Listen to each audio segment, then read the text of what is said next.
Olá, estou aqui hoje para compartilhar com você algo que eu acredito ser de extrema importância para as nossas vidas, para as nossas famílias, para os nossos negócios e para o nosso futuro. E a palavra de Deus nos ensina que nós podemos decidir não só a nossa vida, mas também trazer bênçãos para a nossa família. E eu queria compartilhar o que aconteceu lá em Atos capítulo 16, quando Paulo e Silas estavam na casa do carcereiro, onde eles estavam cuidando das feridas de Paulo. E então Paulo disse para ele: crê no Senhor Jesus e será salvo tu e a tua casa. E eu queria dizer hoje para você algo que eu acredito ser de extrema importância. Comece com você, porque uma decisão de fé, ela pode mudar o destino da sua casa inteira. Crê no Senhor Jesus, Paulo disse para ele, serão salvos tu e a tua casa. Essa passagem não é apenas uma promessa, ela revela um princípio espiritual. Deus ama começar uma transformação coletiva através de uma decisão individual. Vou repetir. Deus ama começar uma transformação coletiva através de uma decisão individual. Sempre que Deus quis mudar uma geração, ele começou procurando uma multidão, mas não procurou uma multidão, muito pelo contrário.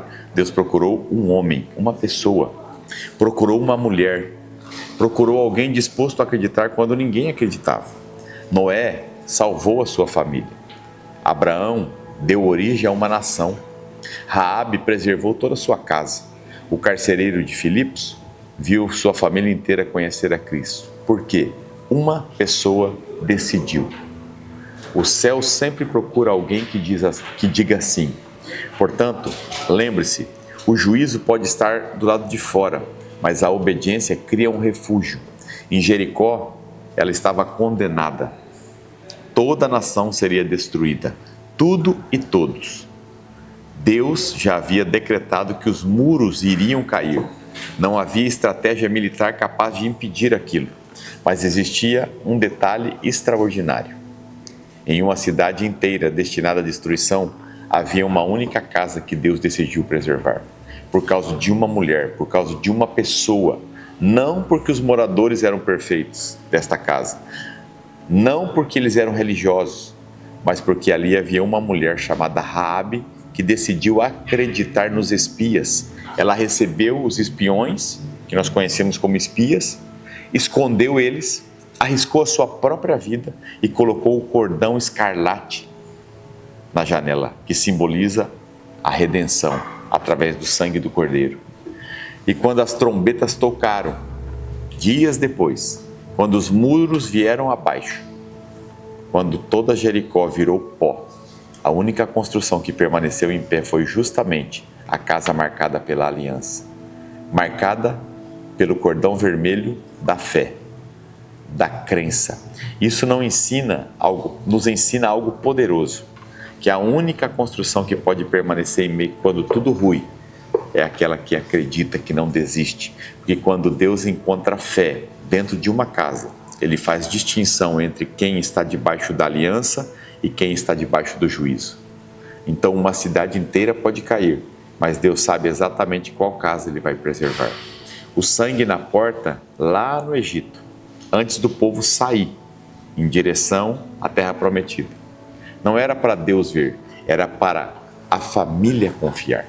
Imagina você, Moisés disse para o povo: matem um cordeiro e pegue o sangue e passem nos umbrais das portas, para que quando o anjo da morte passar por sobre a casa, quando a casa que ele passar estiver marcada com sangue, essa ele não vai destruir, vai passar por cima. E no Egito então acontece algo semelhante como na casa de Raabe. A ordem parecia completamente ilógica. Mate um cordeiro, passe o sangue nos umbrais da porta e entre na casa. E não saia até amanhecer. Agora imagine essa cena. O filho olha para o pai e diz: pai, você realmente acredita que sangue na porta vai impedir a morte? Talvez o vizinho estivesse rindo. Talvez alguém dissesse: isso é fanatismo. Isso é exagero. Isso não vai acontecer porque nunca aconteceu antes. Mas havia algo maior do que a lógica, a palavra de Deus. Aquela família não foi protegida porque compreendia tudo. Foi protegida porque confiou. E na nossa vida, muitas vezes, nós não entendemos, mas o que nós precisamos e o que Deus espera de mim e de você é que nós confiemos mesmo contra a lógica. Porque existem milagres que só acontecem depois da obediência. Deus nunca pediu para que eles entendessem. Deus pediu apenas que eles obedecessem. A obediência sempre faz sentido. Mas, normalmente, só depois do milagre. Antes do milagre, ela não faz sentido nenhum. Então, Deus não procura alguém para entender o que Ele está pedindo. Deus procura alguém para que obedeça o que Ele está pedindo. Deus procura um intercessor dentro de uma casa. Há algo que chama tanto atenção em Raabe quanto no Egito. Deus começou com uma pessoa. Uma mulher acreditou, um pai marcou a porta, alguém tomou a decisão. E essa decisão alcançou todos que permaneceram dentro daquela casa. Talvez hoje Deus esteja olhando para a sua família. Talvez existam conflitos, talvez existam dificuldades, filhos distantes, casamentos desgastados, finanças depreciando-se, feridas antigas, pessoas que ainda não conhecem Jesus.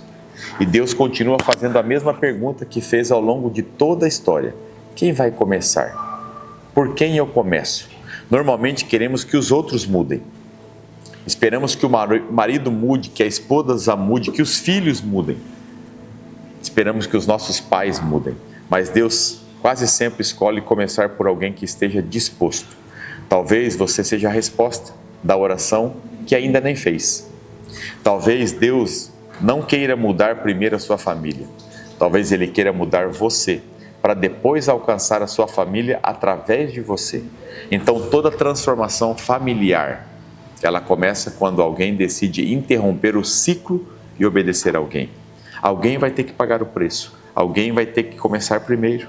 Assim como Noé, assim como Raabe, assim como você que está me ouvindo aqui nesse vídeo.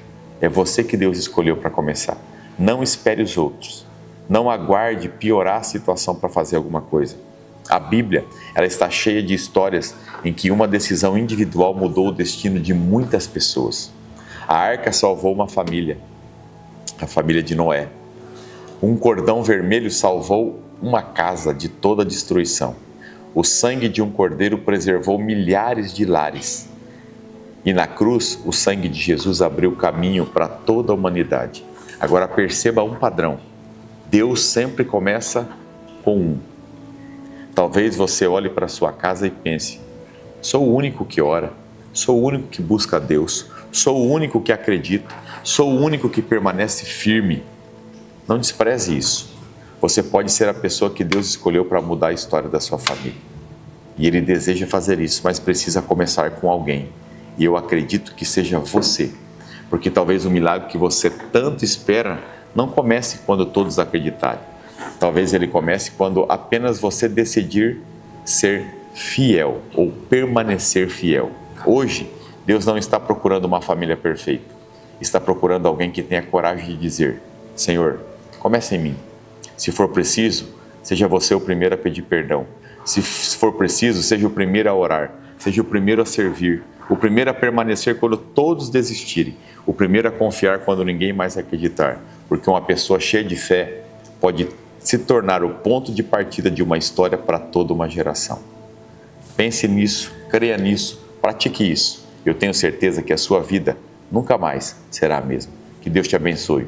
E se essa palavra alcançou você, de alguma maneira falou ao seu coração, se inscreva no nosso canal, curta e compartilha e faça com que essa mensagem chegue a todas as outras pessoas que você entende que precisam ouvir isso. Tenha um dia extraordinário.